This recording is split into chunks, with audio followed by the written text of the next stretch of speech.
নমস্কার, রাধে রাধে। যারা আমার চ্যানেলের সঙ্গে জড়িত রয়েছেন এবং যারা আমার সম্মুখ রয়েছেন তাদের সবাইকে আমার নমস্কার।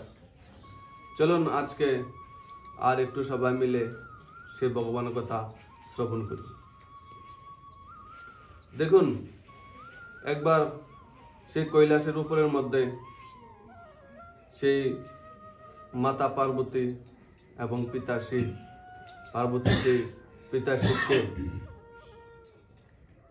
বলছে যে প্রভু,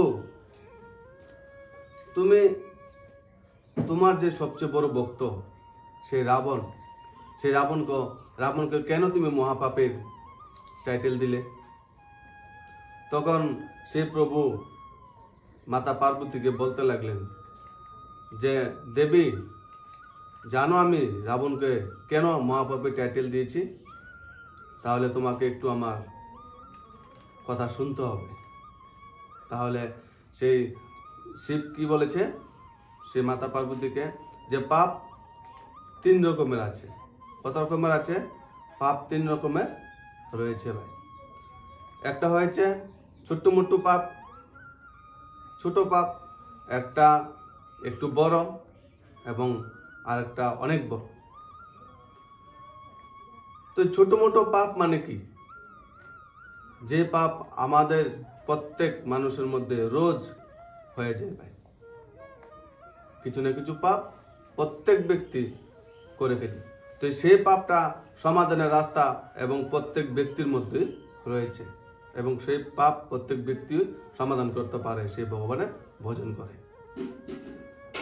এবং ভগবানের কথা শ্রবণ করে। আরেকটি পাপ রয়েছে বড় পাপ। সেই পাপটা হলো যেরকম কোনো মাতা এবং কোনো স্ত্রী এবং কন্যার সঙ্গে শ্লীলতাহানি যে নাকি করে, এবং অনেকে দেখবেন কি অনেককে মেরেও ফেলে, অনেকে বাই হাফ মার্ডারও করে ফেলে, অনেকে ফুল মার্ডারও করে ফেলে। তো সেটি হয়েছে বড় পাপ। তো সেই পাপের সাজা দেবার জন্য সেই পৃথিবীর মধ্যে কোনো না কোনো ব্যবস্থা রয়েছে। সে পাপ অতি যেটাকে বলে। তো সেই পাপের সাজা দেওয়ার জন্য সে আমাদের সেই কোর্ট রয়েছে, আদালত রয়েছে এবং পুলিশ রয়েছে, তাদেরকে সাজা দিয়ে দেয়। এবং আরেকটি পাপ হয়েছে মহাপাপ। কি পাপ? মহাপাপ। সেই মহাপাপীকে সে ভগবান কখনো ক্ষমা করে না। সেই মহাপাপ কি? সেই মহাপাপ হয়েছে যারা নাকি মনে করবেন সমাজের মধ্যে ভদ্র সেজে ভিতরে ভিতরে অনেক কুকাম করছে, সেটাকে বলা হয়েছে মহাপাপ। তো সেই কারণে রাবণকে আমি মহাপাপী কেন বলেছি? কারণ সেই রাবণ কি করেছে, সেই জাঙ্কি মাতাকে, সেই জাঙ্কি দেবীকে সাধু সেজে এবং ভক্ত সেজে সেই মাতা জাঙ্কিকে হরণ করে নিয়ে গেছে। তাই সেই জন্য যে রাবণ সেই সাধু সমাজকে এবং সেই সাধু এবং ভক্তকে কি করেছে, একটা খারাপ রূপে ব্যাখ্যা দিয়েছে। সেই কারণে সেই সাধু এবং ভক্তদের অপমান করেছে। সে অনেক বড় অপরাধ করে ফেলেছে। সেই কারণে সেই রাবণকে আমি কি বলে ব্যাখ্যা দিয়েছি? মহাপাপী বলে আমি ব্যাখ্যা দিয়েছি। আমি পাপ এবং অতি পাপকেও আমি ক্ষমা করি, কিন্তু মহাপাপীকে আমি ক্ষমা করি না। তো দেখুন, তো এখন আমাদের সমাজের মধ্যে অনেক লোক রয়েছে যে নাকি উপরে একদম ভদ্র সেজে রাতের অন্ধকারে অনেক খারাপ কর্ম করছে। তাকে ভগবান কি বলেছে? রাবণ বলেছে, মহাপাপী বলেছে। এদেরকে কখনো ভগবান কি করবে না? ক্ষমা করবে না। দেখুন, সেই রাবণ কিন্তু সে ভগবান শিবের একদম প্রথম ভক্ত, অত বড় ভক্ত, কিন্তু এরপরও ভগবান শিব সেই রাবণকে ক্ষমা করে না। রাবণের এত অহংকারী ছিল, শিবকে গুরু মানত, কিন্তু সেই শিবকে যখন ওনার মনে হতো যে আমার গুরুকে একটু দর্শন করে দিয়ে আসবো, আমার গুরুকে একটু প্রণাম দিয়ে আসি, তখন উনি কি করতেন, সে ভগবান কৈলাসের উপরে থাকতো এবং সে মাতা কৈলাসের উপরে থাকতো, সে ভগবানের শিবের সঙ্গে। কিন্তু রাবণকে কি করত, সেই শিব এবং পার্বতীকে প্রণাম জানানোর জন্য সে পুরা কৈলাস হাতের উপরে করে নিয়ে তারপর সেই কৈলাসের মধ্যে উনি মাথা রাখতেন। কিন্তু তবু সেই সদ্গুরু সেই শিবের চরণের মধ্যে উনি মাথা নত করতেন না ভাই। তো দেখুন,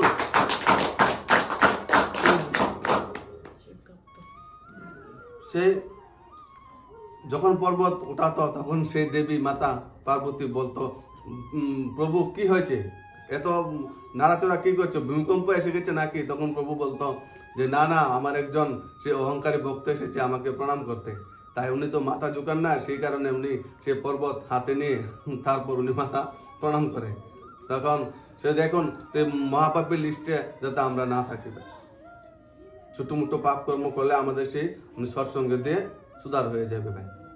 দেখুন, সেই সমাজের মধ্যে প্রচুর মানুষ রয়েছে ভাই, সেই সমাজের মধ্যে 4 রকমের ব্যক্তি রয়েছে, 4 রকমের মানুষ রয়েছে,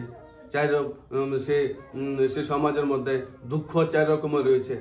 একটা দুঃখ এক দুঃখ হয়েছে যে অভাবজনিত দুঃখ, এবং আরেকটা দুঃখ হয়েছে হানিকরণ দুঃখ এবং বিয়োগজনিত দুঃখ।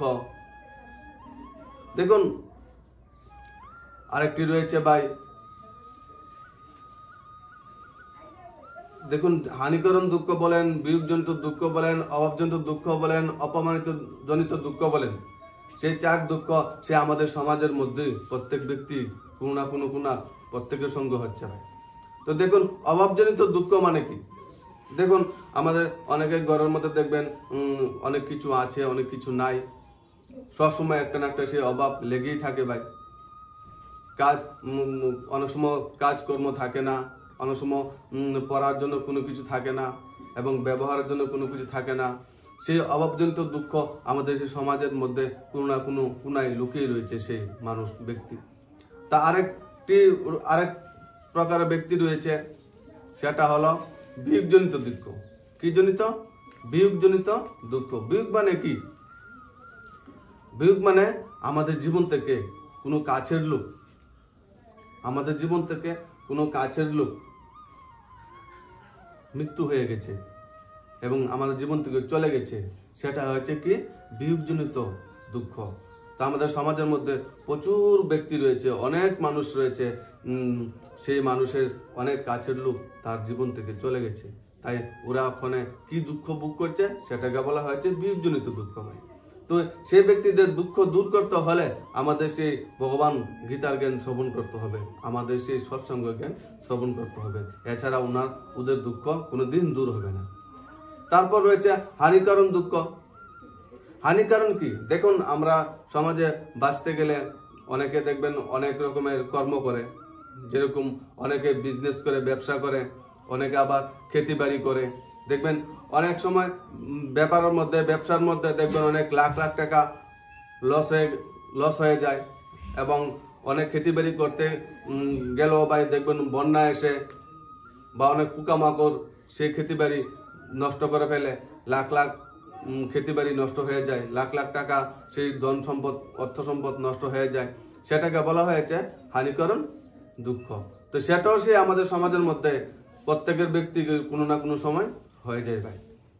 তো সেই দুঃখ থেকে বের হতে গেলে আমাদের সেই সৎ কথা শ্রবণ করতেই হবে, এছাড়া কোনো আর রাস্তা নাই আমাদের সেই দুঃখ থেকে বের হবার।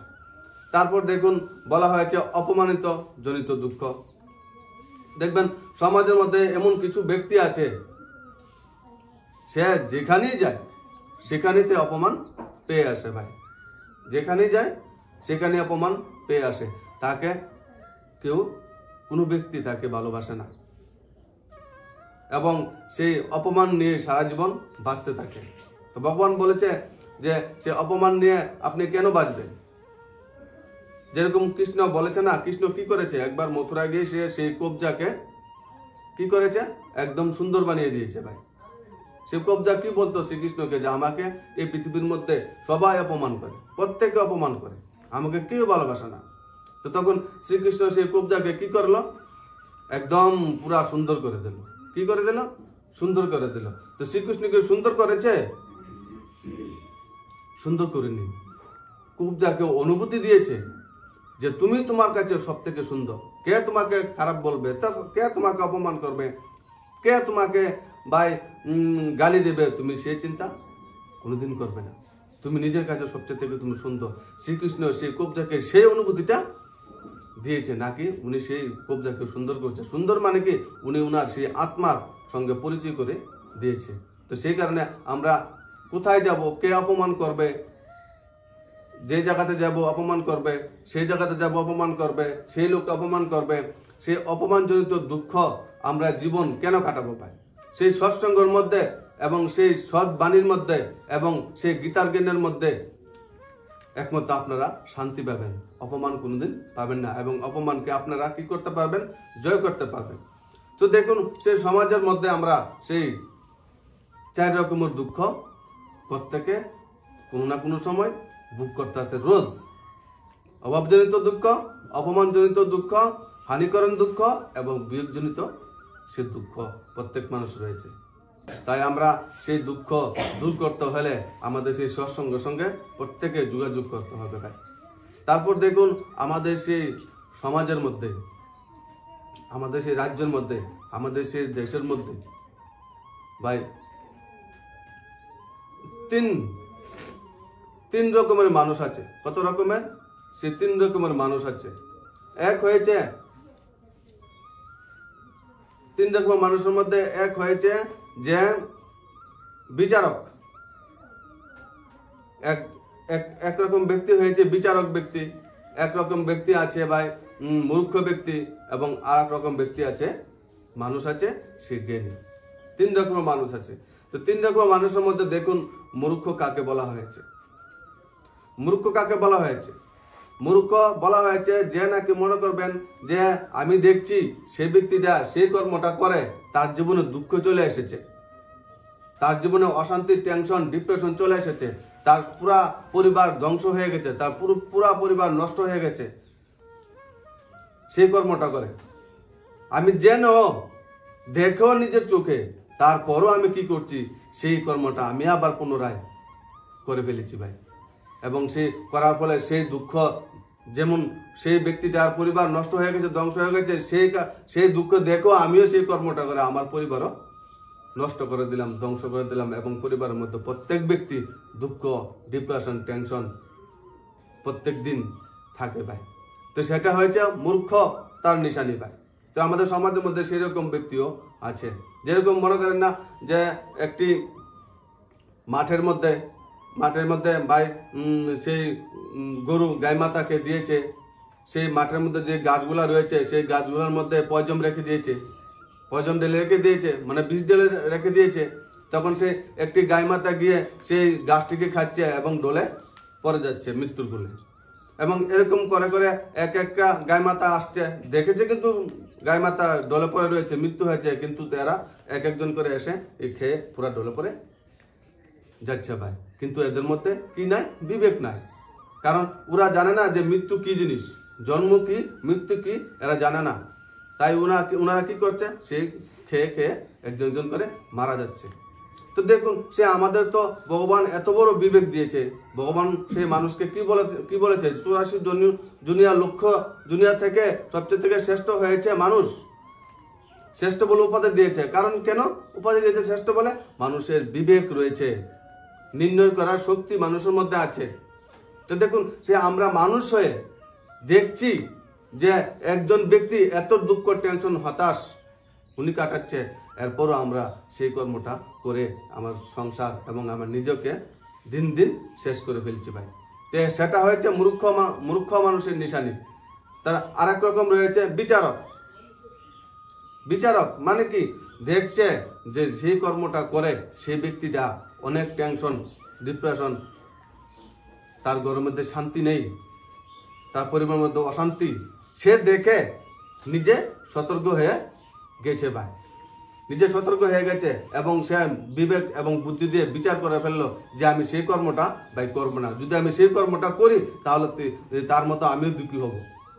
সে সে তার মতো সে আমার পরিবারও ধ্বংস হয়ে যাবে, তাই আমি সেই আমার বুদ্ধি নির্ণয় করে আমি সেটার থেকে বের হয়ে যাব ভাই। সে বিচারকও সেই সমাজের মধ্যে সে বিচারক ব্যক্তিও রয়েছে। তো বিচারক ব্যক্তি যারা রয়েছে তাদের ঘরের মধ্যে শান্তি থাকে ভাই। কারণ কেন? তারা দুঃখটাকে বুঝে ফেলে, দেখে একজনকে। তো দেখুন সে মূর্খতা কি নিশানি ভাই। আমরা দেখছি যে আমার কাছে টাকা নেই, এরপর আমি সেই কাজটা করছি ভাই। আমি জানি আমার কাছে এখন 2 লাখ টাকা নেই, কিন্তু আমি সেই 30 লাখ টাকার কাজ ধরে আমি বসে রয়েছি ভাই। সে 30 লাখ টাকা আমার কাছ থেকে কোথায় আসবে? আমার কাছে কোথায় আসবে? রাস্তা আছে কোনো? আমি জানি কোনো রাস্তা নেই, এরপরও আমি সেই 30 লাখ টাকার কাজ ধরে আমার সেই জীবনটাকে পুরো ধ্বংস করে দিলাম। এত সুন্দর জীবন বা ভগবান বলছে এত সুন্দর জীবন আর পাবে কি না পাবে কোনো গ্যারান্টি নেই। কিন্তু আমরা সেই লোভের বশীভূত হয়ে, সেই কামনা বশীভূত হয়ে আমরা কি করছি? আমরা জীবনটাকে রোজ ধ্বংস করছি ভাই। সেই ঘরের পেছনে পড়ে, সেই বস্তুর পেছনে পড়ে, সেই গাড়ির পেছনে পড়ে।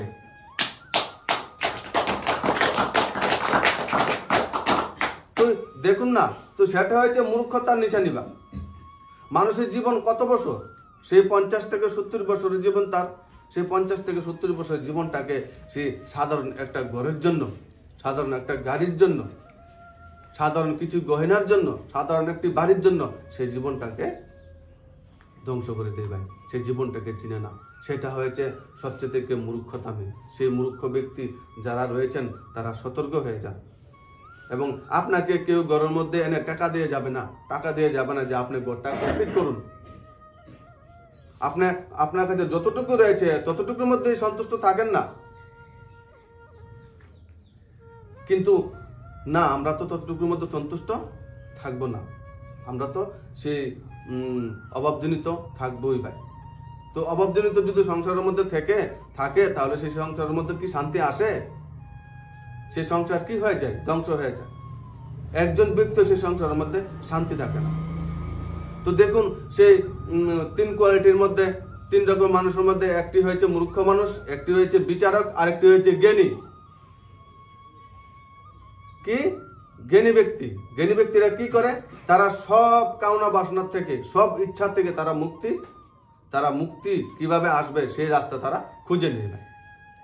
কারণ জানে সে বাড়ি ঘর সম্পত্তি, অর্থ সম্পত্তি সেই আমাদের সঙ্গে যাবে না ভাই। আমাদের সঙ্গে কি যাবে? একমাত্র আমাদের সেই শান্তি। সেই শান্তির জন্য ওনারা কি করে? সেই রাস্তা থেকে তারা সরে থাকে ভাই। এবং তাদের মধ্যে সেই ইচ্ছা শক্তিটা তাদের মধ্যে সেই জাগ্রত হয় না। কারণ কেন হয় না? জানে আমি যে ইচ্ছাটা করছি আমার কাছে তো নেই, করে কি হবে? তো সেটা সেই যে মুক্তি, যে ইচ্ছা থেকে মুক্তির সেই ভাবনাটা আমাদের মধ্যে আসবে, আমাদের বুদ্ধির মধ্যে আসবে, সেই ভাবনাটা আমরা কোথায় থেকে শিখবো? একমাত্র সেই সৎসঙ্গ থেকেই শিখবো আমরা। একমাত্র সেই গীতার জ্ঞান থেকে শিখবো ভাই। আজকে সেই সমাজের মধ্যে ডেভেলপ তো দেখছেন আপনারা হচ্ছে, প্রত্যেকের পাড়ায় প্রত্যেকের রাজ্য প্রত্যেকের দেশে ডেভেলপ হচ্ছে। কিন্তু দেখুন প্রত্যেকের মনের ভিতরের মধ্যে গিয়ে একজনের ভিতরে শান্তি ভাই নাই। কেন নাই? কারণ প্রত্যেক ব্যক্তি ঋণ হয়ে রয়েছে। প্রত্যেক ব্যক্তি দাঁড় করে নিয়ে এসে এই কাজ করছে, সেই কাজ করছে, এবং সেই দাঁড়ের চিন্তা, রাতে ঘুম আসে না যে আমরা সে কিভাবে সেই টাকা পাওনাদারকে আমরা দেব। যদি পাওনাদারকে আমরা টাকা না দেই, কত মানুষ দেখেন প্রত্যেক দিন সুসাইড করছে, কত মানুষ প্রত্যেক দিন বিষ খেয়ে মারা যাচ্ছে, কত মানুষ প্রত্যেক দিন সেই রশি দিয়ে গলার মধ্যে মারা যাচ্ছে, প্রত্যেক দিন আগুন লেগে সেই সুসাইড করছে। সেটার কারণ কি? সেটার কারণ হচ্ছে যে ওদের যে স্বপ্নগুলো পূরণ করতে গিয়ে অনেক ঋণ হয়ে রয়েছে ভাই। অনেক টাকা দাঁড় করে ওনার ডিপ্রেশন, টেনশন, ওনারা ঠিকমতো খাবার খেতে পারছে না, ঠিকমতো ঘুমাতে পারছে না। সেই জন্য যাতে আমরা সেই স্বপ্নগুলো যাতে আমরা একটু কমে আসার জন্য সেই সৎসঙ্গ আমাদের দরকার। আমার কাছে নাই, আমি স্বপ্ন দেখি কি করবো ভাই? দেখবেন অনেকে সৎসঙ্গের মধ্যে গিয়ে কি বলে? সে ভগবান শ্রী কৃষ্ণর নাম নিতে থাকে যে ভগবান তুমি আমার যে ঋণগুলি আমি করেছি সেটি তুমি কোনো রকম এবার শেষ করে দাও, তাহলে আমি আগামী দিন থেকে আর কোনোদিন ঋণ নেব না।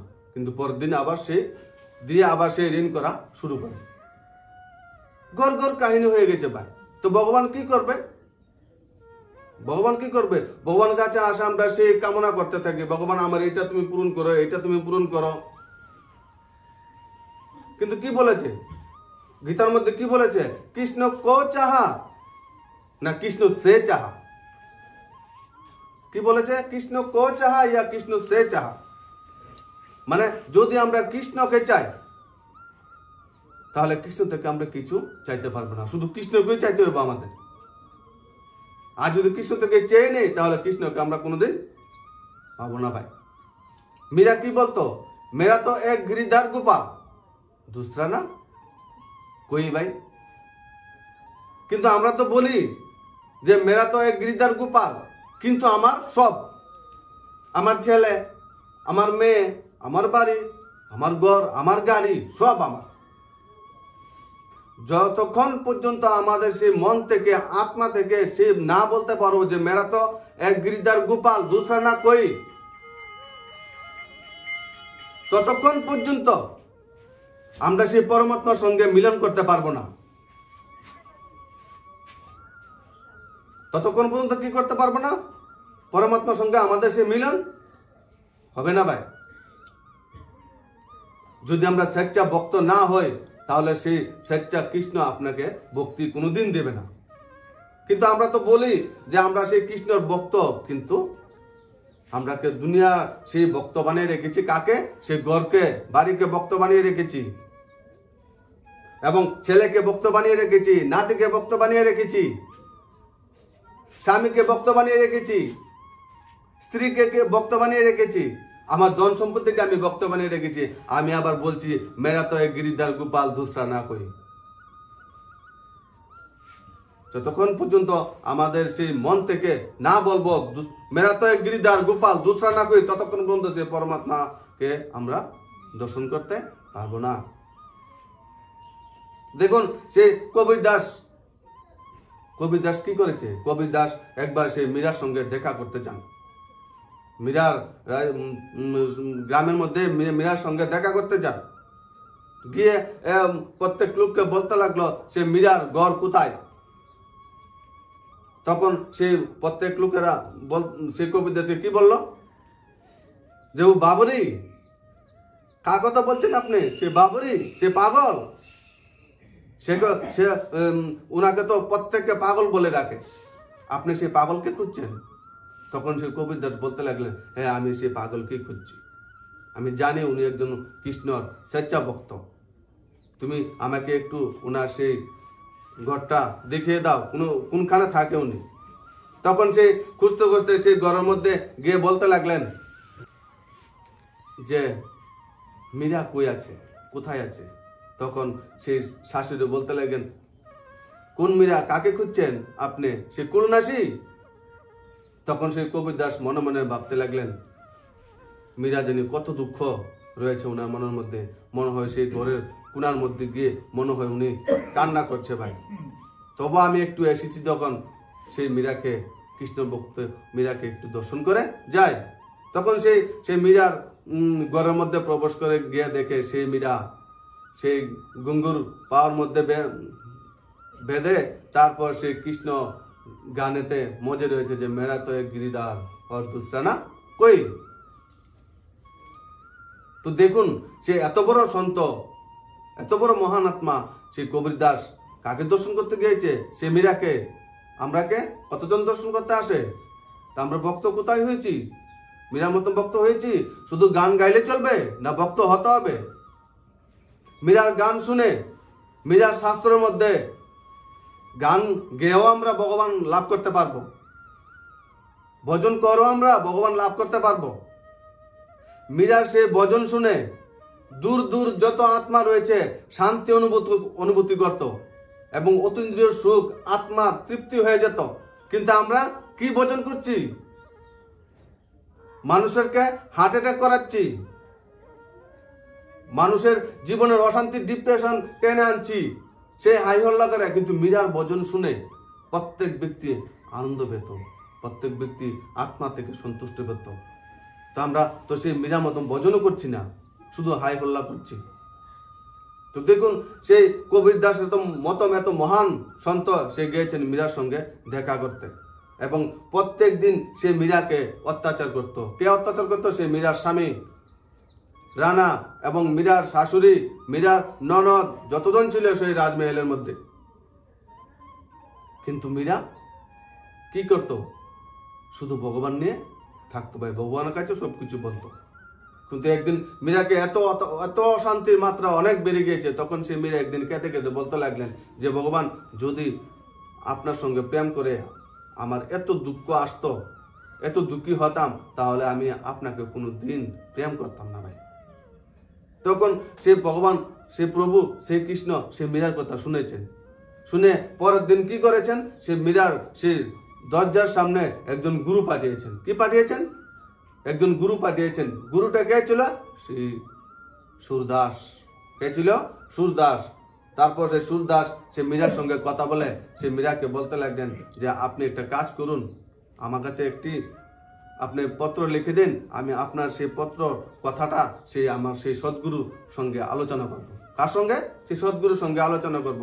তখনকার সদ্গুরু কে ছিল? সে তুলসীদাস।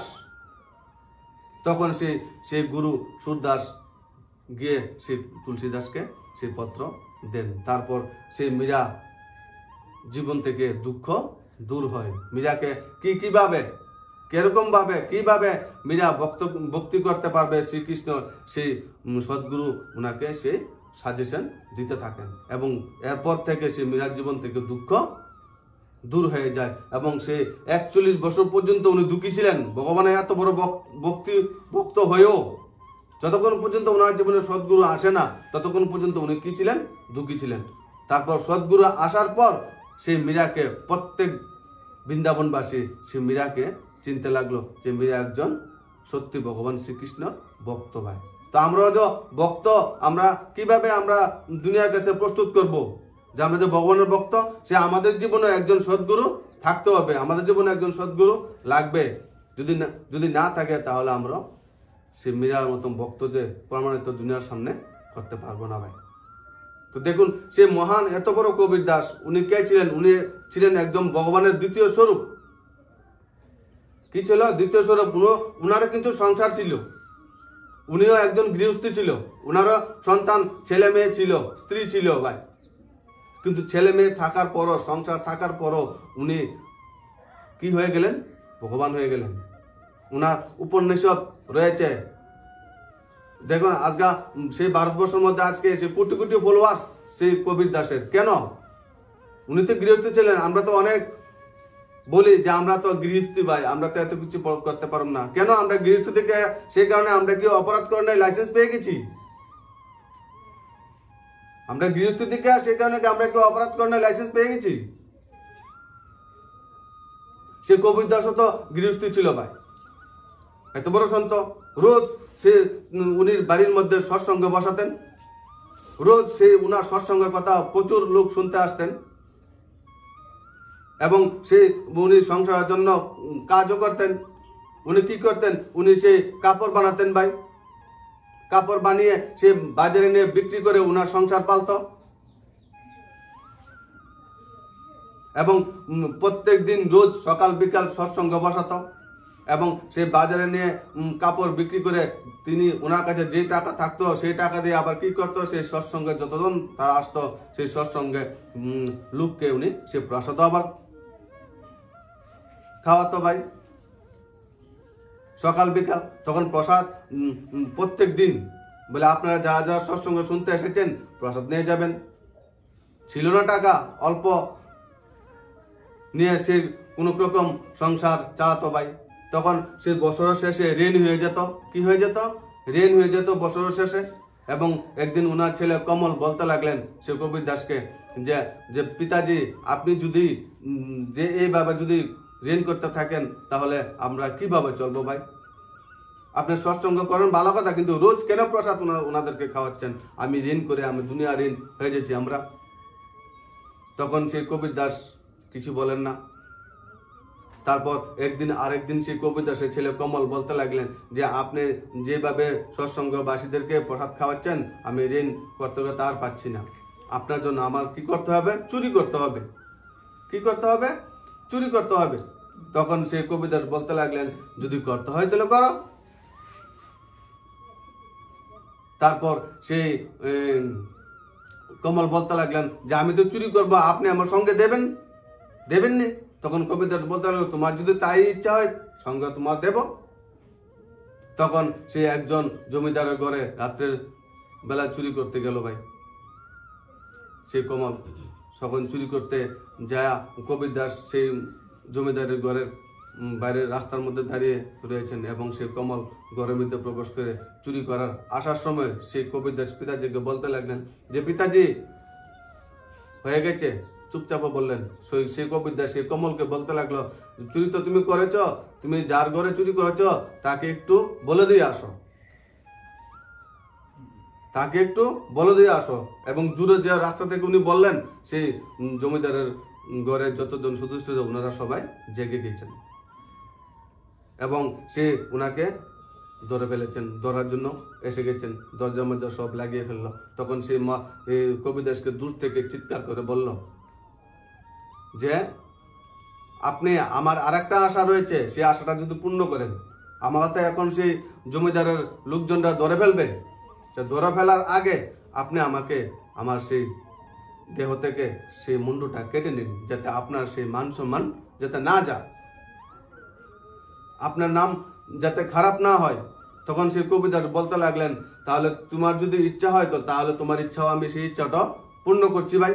তখন কি করে ফেললো, সেই কমলের সেই মাথাকে, মুন্ডুকে শরীর থেকে আলাদা করে তারপর সেই শরীরের লাশ নিয়ে উনি উনার ঘরে চলে যান এবং গিয়ে সেই লাশকে ঝুলিয়ে রেখেছে। ওই দিন সেই সৎসঙ্গ শোনার জন্য কবিদাসের বাড়ির যে রোজ ব্যক্তিরা আসে সৎসঙ্গ শোনার জন্য, সেই ব্যক্তিরা এসেছে সেই কবিদাসের সৎসঙ্গ শোনার জন্য। তখন সেই কবিদাস কি করেন, সৎসঙ্গ শুনানি বদ্ধ করেন না ভাই, সেই সৎসঙ্গের জ্ঞান উনি বলতেই থাকেন এবং এত সুন্দর ওই দিন এত সুন্দর বাণী উনি দিয়েছেন। সেই মরা যে লাশ বডিটা কবিদাসের ছেলের, সেই বডিটাও সেই কবিদাসের বাণী শুনে হাততালি দিতে ভাই লাগলেন। তো দেখুন, এত বড় সন্ত, এত বড় মহান আত্মা, উনি তো গৃহস্থী করেছেন ভাই, উনি কি কোনো বাহানা দিয়েছেন?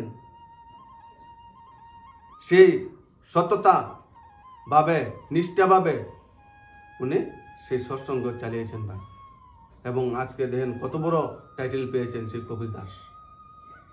আর আমরা নাকি বলি আমরা গৃহস্থী, আমাদের ছেলে সেই সমস্যা, আমাদের মেয়ে সেই সমস্যা, আমাদের বাড়ির এই সমস্যা, ঘর কমপ্লিট হয় না, ছেলের পরীক্ষা, মেয়ের পরীক্ষা। কিন্তু দেখুন সে কবিদাসের ছেলে মেয়ে ছিল ভাই, কিন্তু দেখুন সে মরা ব্যক্তি পর্যন্ত হাততালি দিয়েছে সে কবিদাসের বাণী শুনে। কত সুন্দর বাণী উনি বলতেন, কিন্তু আমাদের বাণী শুনে কতজন হাততালি দেয়? জীবিত মানুষও তো হাততালি দেয় না। আমরা তো রোজ পূজা করছি, পূজা মানে কি সবাই তো জানেন, পূজা মানে ভালো বাণী, পূজা মানে ভালো ব্যবহার, পূজা মানে ভালো বিচার, পূজা মানে ভালো সংস্কার, পূজা মানে ভালো চরিত্র। ভগবান বলেছে সেটা যদি তোমার কাছে থাকে আমার চরণে তোমার ফুল দিতে লাগবে না ভাই। কিন্তু সেটা আমরা না করে কাঁসা বাজিয়ে এরকম ভাবে বাজাচ্ছি যে ভগবান উপর থেকে চলে আসবে আমার সেই কাঁসার বাড়ি শুনে। ঘন্টা সেইভাবে বাজাচ্ছি যে ভগবান চলে আসবে উপর থেকে আমার সেই ঘন্টার বাড়ি শুনে, কখনো আসবে না। ঘন্টা মানে কি, তোমার জীবন থেকে কয়েক ঘন্টা বের করে সৎসঙ্গে যাবার জন্য, তোমার বিবেক, তোমার মনকে শান্ত করার জন্য।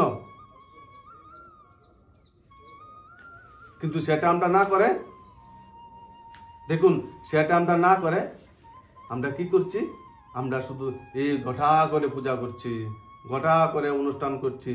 কিন্তু যতই আমরা ঘটা করে পূজা করি, যতই আমরা ঘটা করে অনুষ্ঠান করি, যতক্ষণ পর্যন্ত আমার সেই মনের কে দর্শন না করুম, ততক্ষণ পর্যন্ত কোনো মন্দিরে এসে সে ভগবান আমাকে দর্শন দেবে না। তাহলে সে আমাদেরকে দর্শন করতে হলে কাকে দর্শন করতে হবে? সে তোমার মনকে দর্শন করে 24 ঘন্টা তুমি কি ভাবতে থাকো। যদি তোমার মনকে দর্শন করে ফেলো যদি তোমার মন নির্মল হয়ে যায়, তাহলে সেই ভগবান তোমাকে যেখানে তুমি রয়েছো সেখানে তোমাকে দর্শন দেবে। তোমার কোথাও যেতে হবে না। তুমি ঘরের মধ্যে শুয়ে রয়েছো, তোমার সেই বিছানায় এসে তোমার সঙ্গে শুয়ে থাকবে ভাই। কিন্তু আমরা সেই মনকে নির্মল করতে এখন পারি না। হাজারো মিথ্যা কথা বলি রোজ, ভগবানের সঙ্গে মিথ্যা কথা বলি, সদ্গুরুর সঙ্গে মিথ্যা কথা বলি। দেখুন এখন মানুষ কোথায় গিয়ে পৌঁছে গেছে ভাই। সেই সদ্গুরুর সঙ্গে, গুরুর সঙ্গে মিথ্যা কথা বলে, ভগবানের সঙ্গে মিথ্যা কথা বলে কি লাভ বলে? একটা মিথ্যে ডাকতে গিয়ে হাজারটা মিথ্যা আমাদেরকে বলতে হয়। তাই সেই কারণে প্রথম আমরা শুরু করব সত্য দিয়ে এবং শেষও করব সেই সত্য দিয়ে। কেন মিথ্যা দিয়ে শুরু করবো ভাই? মিথ্যা দিয়ে শুরু করলে পুরা জীবনটা কি হয়ে যায়?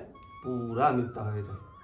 তাই এখন সেই সত্য আমাদেরকে হতে গেলে, সেই মনকে সত্য বানাতে গেলে, সেই বুদ্ধিকে সত্য বানাতে গেলে, আমার প্রত্যেকটা ইন্দ্রিয় সত্য হতে গেলে আমাদের সেই সৎসঙ্গ ছাড়া আর কোনো রাস্তা আমাদের কাছে নেই ভাই। তাই যারা যারা আমাদের সৎসঙ্গের সঙ্গে জড়িত রয়েছেন এবং যারা যারা আমাদের সেই জ্ঞানকে মধ্যে চ্যানেলের সঙ্গে জড়িত রয়েছেন, তার প্রত্যেককে বলেছি প্রত্যেক দিন সেই সৎসঙ্গ সৎকথা শ্রবণ করবেন। রাধে রাধে, নমস্কার।